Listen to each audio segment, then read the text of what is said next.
Axel de Tarlet, vous avez choisi ce matin de nous parler de Raymond. Raymond, c'est un agriculteur dans le Tarn-et-Garonne et il a décidé de créer un site internet de vente directe en faisant appel à ce qu'on appelle le crowdfunding, autrement dit le financement participatif en bon français.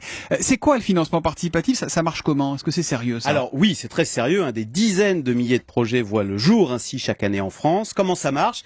Eh bien, si comme Raymond, vous êtes agriculteur et vous voulez créer un site pour vendre vos produits du terroir, donc du foie gras, des pâtés, etc., mais vous n'avez pas d'argent, eh bien, il existe ce qu'on appelle ces sites de financement participatif. Alors, il y en a plein. Ils s'appellent Ulule, Kickstarter, KissKissBankBank. C'est celui qu'a choisi Raymond. Donc, comment ça se passe ? Eh bien, vous présentez votre projet, vous le détaillez, et en face, des internautes vous font confiance et décident d'investir ou pas dans votre projet. Et ça veut dire qu'avec cet investissement, ils deviennent actionnaires, comme on dit ? Alors, il y a plusieurs formules. Ça peut être soit des prêts, soit des parts, effectivement. Donc là, vous devenez actionnaire du marché de Raymond. Alors, ou ça peut être sinon des paiements en nature. C'est ce qu'a choisi Raymond.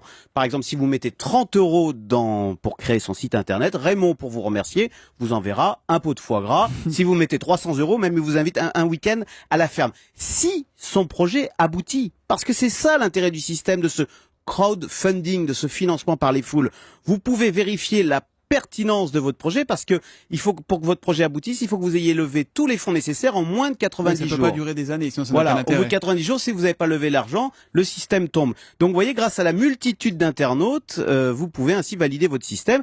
On a parlé d'un capitalisme démocratique. Alors, je crois qu'il a besoin encore de 7000 €, Raymond. Mais ça marche ou pas ? Ce système a donné naissance à de grandes entreprises ? Alors non, soyons honnêtes, ça reste très limité. Depuis le début de l'année, pour vous donner un chiffre, il y a eu moins de 70 millions d'euros de levée via ce système. Donc, c'est très faible comparé aux centaines de milliards que brassent les prêts bancaires ou les fonds d'investissement, mais c'est très positif.